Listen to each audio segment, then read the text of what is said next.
Hey guys, using CapCut on your PC offline is actually super easy, and in today's video, I'm going to show you exactly how to do it. So first, open up your browser and search for the CapCut. So click on the official website, which is capcut.com. And now, CapCut is a powerful video editor that has both online and offline versions.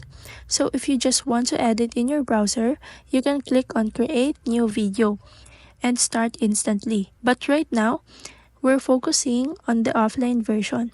So to use CapCut offline, click on your profile icon at the top right, either sign up or log in. So once you're in, scroll down and look for the Windows version. Click on download for Windows or Mac depending on your device, and the setup file will start downloading. So once it's installed, you can open CapCut on your PC and start editing videos without needing an internet connection. So just import your clips and get to work. It's fast, simple, and perfect for offline editing. And that's it. That's how you can use CapCut offline on your PC.